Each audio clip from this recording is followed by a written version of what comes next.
Selamat datang. Kali ini kami akan membahas tentang penghapusan presidential threshold. Selamat menyaksikan. Jangan lupa like, komen dan subscribe. Pertimbangan lengkap Mahkamah Konstitusi hapus ketentuan presidential threshold.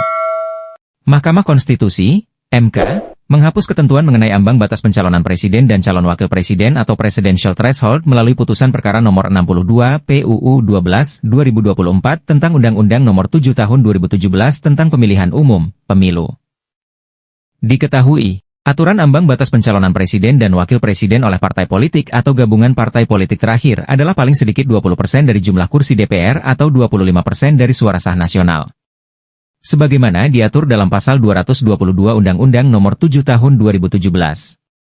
Menyatakan norma pasal 222 Undang-Undang nomor 7 tahun 2017 tentang pemilihan umum, Lembaran Negara Republik Indonesia tahun 2017 nomor 182, tambahan Lembaran Negara Republik Indonesia nomor 6109, bertentangan dengan Undang-Undang Dasar Negara Republik Indonesia tahun 1945 dan tidak mempunyai kekuatan hukum mengikat, kata Ketua MK Soehartoyo dalam sidang di Gedung MK, Jakarta, Kamis, 2 Januari 2025. Pasal 222 UU Pemilu berbunyi, pasangan calon diusulkan oleh partai politik atau gabungan partai politik peserta pemilu yang memenuhi persyaratan perolehan kursi paling sedikit 20% dari jumlah kursi DPR atau memperoleh 25% dari suara sah secara nasional pada pemilu anggota DPR periode sebelumnya. Dalam putusannya, Mahkamah mengungkapkan sejumlah pertimbangan sehingga akhirnya mengubah pendirian dari putusan-putusan sebelumnya terkait presidential threshold. Diketahui, sudah lebih kurang 30 kali MK menyidangkan gugatan mengenai UU Pemilu terkait presidential threshold. Sejauh itu, Mahkamah menyatakan bahwa ambang batas tersebut adalah kewenangan dari pembuat undang-undang. Lantas, apa saja pertimbangan yang membuat MK mengubah pendiriannya dalam putusan perkara nomor 62 PUU 12 2024? Bertentangan dengan hak politik dan kedaulatan rakyat dalam pertimbangan putusan, Hakim Konstitusi Saldi Isra menyebut bahwa pasal 222 UU nomor 7 tahun 2017 yang mengatur ambang batas pencalonan bertentangan dengan hak politik dan kedaulatan rakyat. Pergeseran pendirian tersebut tidak hanya menyangkut besaran atau angka persentase ambang batas, tetapi yang jauh lebih mendasar adalah rezim ambang batas pengusulan pasangan calon presiden dan wakil presiden, presidential threshold, berapapun besaran atau angka persentasenya adalah bertentangan dengan pasal 6A ayat 2. UUD NRI tahun 1945, ujar Saldi Isra saat membacakan pertimbangan hukum dalam sidang di Gedung MK, Jakarta, Kamis, 2 Januari 2025. Tak hanya itu, Saldi mengatakan, presidential threshold juga melanggar moralitas dan keadilan. Namun, juga melanggar moralitas, rasionalitas, dan ketidakadilan yang intolerable serta nyata-nyata bertentangan dengan UUD Negara Republik Indonesia tahun 1945, ujar Saldi. Terbatasnya hak konstitusional selain membatasi hak politik terkait maju sebagai calon presiden dan wakil presiden, Mahkamah menilai bahwa keberadaan ambang batas berdampak pada terbatasnya hak konstitusional pemilih mendapatkan alternatif yang memadai terkait pasangan calon presiden dan wakil presiden. Pasalnya, MK mengatakan, telah mencermati beberapa pemilihan presiden dan wakil presiden yang selama ini didominasi partai politik peserta pemilu tertentu dalam pengusulan pasangan calon presiden dan wakil presiden. Batasi dominasi partai dan paslon tunggal. Selain itu, Mahkamah juga menilai bahwa dengan terus mempertahankan ketentuan ambang batas minimal persentase pengusulan pasangan calon presiden dan wakil presiden dan setelah mempelajari secara saksama arah pergerakan politik mutakhir Indonesia, terbaca kecenderungan untuk selalu mengupayakan agar setiap pemilu presiden dan wakil presiden hanya terdapat 2 pasangan calon. Padahal, menurut Mahkamah, pengalaman sejak penyelenggaraan pemilihan langsung menunjukkan, dengan hanya 2 pasangan calon presiden dan wakil presiden, akar rumput mudah terjebak dalam polarisasi yang bisa mengancam kebinekaan Indonesia. Bahkan, Mahkamah berpandangan, jika aturan ambang batas terus diberlakukan maka tidak tertutup kemungkinan hanya akan ada pasangan calon tunggal. Jika hal itu terjadi, makna hakiki dari pasal 6A ayat 1 UUD Negara Republik Indonesia tahun 1945 akan hilang atau setidak-tidaknya bergeser dari salah satu tujuan yang hendak dicapai dari perubahan konstitusi, yaitu menyempurnakan aturan dasar mengenai jaminan pelaksanaan kedaulatan rakyat serta memperluas partisipasi rakyat agar sesuai dengan perkembangan demokrasi, kata Saldi. Lebih lanjut, dalam putusannya, MK memberikan pedoman bagi pembentuk undang-undang untuk melakukan rekayasa konstitusional agar tidak muncul pasangan calon presiden dan wakil presiden dengan jumlah yang terlalu banyak. Pertama, semua partai politik peserta pemilu berhak mengusulkan pasangan calon presiden dan wakil presiden. Kedua, Pengusulan pasangan calon presiden dan wakil presiden oleh partai politik atau gabungan partai politik peserta pemilu tidak didasarkan pada persentase jumlah kursi di DPR atau perolehan suara sah secara nasional. 5 pedoman pencalonan presiden dari MK usai hapus presidential threshold. Berikut ini adalah 5 poin pedoman dari Mahkamah Konstitusi terkait pencalonan presiden usai MK hapus presidential threshold. 1. Semua partai politik peserta pemilu berhak mengusulkan pasangan calon presiden dan wakil presiden. 2. Pengusulan pasangan capres-cawapres oleh parpol atau gabungan parpol peserta pemilu tidak didasarkan pada persentase jumlah kursi di DPR atau perolehan suara sah secara nasional. 3. Dalam mengusulkan pasangan capres-cawapres, parpol peserta pemilu dapat bergabung sepanjang gabungan parpol tersebut tidak menyebabkan dominasi, sehingga menyebabkan terbatasnya pasangan calon serta terbatasnya pilihan pemilih. 4. Parpol peserta pemilu yang tidak mengusulkan pasangan capres-cawapres dikenakan sanksi larangan mengikuti pemilu periode berikutnya. 5. Perumusan rekayasa konstitusional dimaksud termasuk perubahan UU Pemilu melibatkan partisipasi semua pihak yang memiliki perhatian, concern, terhadap penyelenggaraan pemilu, termasuk parpol yang tidak memperoleh kursi di DPR dengan menerapkan prinsip partisipasi publik yang bermakna, meaningful participation. MK hapus presidential threshold 20%. Apa dampaknya? Mahkamah Konstitusi resmi menghapus ketentuan ambang batas pencalonan presiden atau presidential threshold. Penghapusan ambang batas pencalonan presiden ini diputuskan dalam sidang perkara nomor 62 PUU 12 2024 yang digelar hari ini, Kamis, 2 Januari 2025, di ruang sidang MK. Presidential threshold adalah syarat minimal persentase kepemilikan kursi di DPR atau raihan suara bagi partai politik atau gabungan partai politik untuk mencalonkan presiden dan wakil presiden.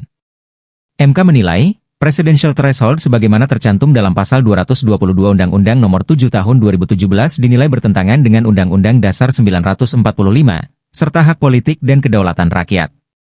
Rezim ambang batas pengusulan pasangan calon presiden dan wakil presiden, presidential threshold, berapapun besaran atau angka persentasenya adalah bertentangan dengan pasal 6A ayat 2 UUD tahun 1945, ujar Wakil Ketua MK Saldi Isra.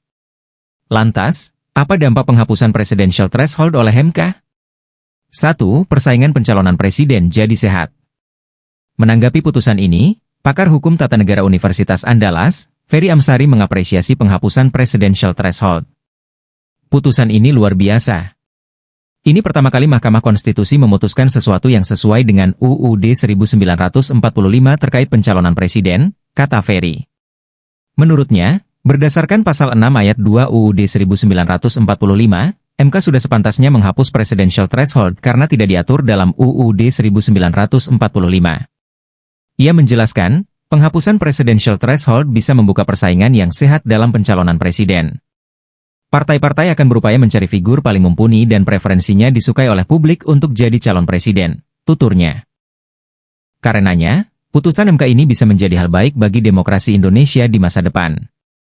Untuk mewujudkannya, perlu partisipasi dan kesadaran publik dalam melindungi niat baik dari MK. 2. Sirkulasi elit politik bisa berjalan.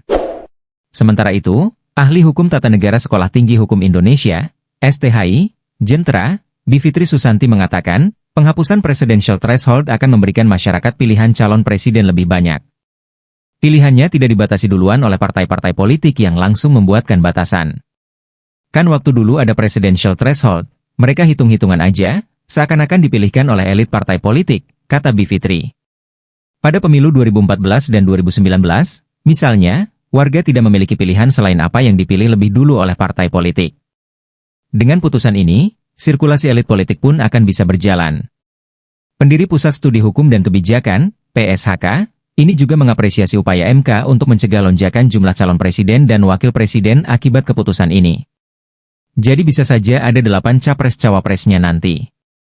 Kalau itu terjadi, boleh saja dibatasi tapi tidak boleh berdasarkan persentase kursi di DPR. Tak kalah pentingnya adalah perumusan itu harus melibatkan partisipasi semua pihak yang memiliki perhatian terhadap penyelenggaraan pemilu, termasuk partai politik yang tidak memperoleh kursi di DPR. MK hapus presidential threshold, Anwar Usman, atau Paman Usman, dan 1 hakim dissenting opinion. Hakim Mahkamah Konstitusi, MK, Anwar Usman dan Danielius Mikvoev menyampaikan pendapat berbeda atau dissenting opinion dalam putusan MK nomor perkara 62 PUU 12 2024. Putusan MK tersebut menghapus aturan ambang batas pencalonan presiden dan calon wakil presiden atau presidential threshold yang selama ini tertuang dalam Undang-Undang Pemilu. Anwar dan Daniel menilai, para pemohon yakni 4 orang mahasiswa Fakultas Syariah dan Hukum Universitas Islam Negeri Sunan Kalijaga tidak mempunyai kedudukan hukum dalam permohonan yang mereka ajukan. Kami berpendapat bahwa mahkamah seharusnya menyatakan para pemohon tidak memiliki kedudukan hukum dan oleh karenanya permohonan para pemohon tidak dapat diterima, tulis Anwar dan Daniel. Paman Usman dan Daniel berpandangan para pemohon tidak punya kedudukan hukum karena berstatus sebagai mahasiswa. Sedangkan, 36 gugatan terkait presidential threshold yang ditolak MK datang dari pemohon yang punya kedudukan hukum sebagai partai politik maupun warga negara yang berhak untuk maju pada pemilihan presiden. Anwar dan Daniel pun menilai, keempat pemohon mesti membuktikan kerugian konstitusi yang mereka alami dengan mengajukan judicial review atas ketentuan presidential threshold. Untuk menentukan dan menilai apakah pihak dalam permohonan pengujian undang-undang memiliki kedudukan hukum, legal standing, sebagai pemohon atau tidak. Maka pihak tersebut harus dapat menjelaskan kualifikasi dan kerugian konstitusional yang dialami oleh berlakunya suatu undang-undang, tulis mereka. Paman Usman dan Daniel bahkan menyebut beberapa putusan yang menegaskan syarat kedudukan hukum para pemohon, seperti Putusan 74/2020, Putusan 66/2021, Putusan 52/2022, dan Putusan 80/2023. Bahwa pembatasan pihak yang dapat memohonkan pengujian norma pasal 222 Juli 2017 bukan berarti bahwa norma akuo kebal untuk diuji, melainkan karena tiadanya kerugian konstitusional pemohon perseorangan warga negara Indonesia incasu para pemohon akuo, tulis mereka lagi. Selain itu, dua hakim konstitusi ini menyebut bahwa dalam waktu berdekatan ada permohonan yang sama yang diajukan oleh 4 orang dosen, badan hukum yayasan, serta pegiat pemilu. Norma terkait kedudukan hukum ini juga diarahkan pada 4 perkara lain yang dinyatakan gugur karena kehilangan objek hukum setelah Putusan 62/2024 dibacakan di persidangan. Ambang batas dihapus, semua parpol bisa usung calon presiden.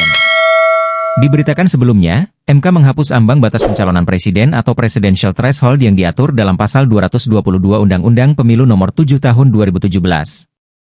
Dalam pertimbangannya, Hakim MK Saldi Isra mengatakan, ambang batas pencalonan bertentangan dengan Undang-Undang Dasar 1945, berapapun besaran ambang batas itu. Sebab, dengan ambang batas, tidak semua partai politik bisa memberikan pilihan calon presiden dan calon wakil presiden. Hal ini berdampak pada terbatasnya hak konstitusional pemilih mendapatkan alternatif yang memadai terkait pasangan calon presiden dan wakil presiden, ucap Saldi. Lewat putusan ini, MK juga menegaskan setiap partai politik peserta pemilu bisa mencalonkan calon presiden dan wakil presiden. Semua partai politik peserta pemilu berhak mengusulkan pasangan calon presiden dan wakil presiden, kata Saldi. Meski dapat mengusung calon sendiri, partai-partai politik tetap dibolehkan untuk berkoalisi dengan partai politik lain guna mengusung calon mereka. Saldi Isra menegaskan, koalisi masih dimungkinkan dengan aturan tidak menyebabkan dominasi gabungan sehingga menyebabkan terbatasnya pilihan capres-cawapres.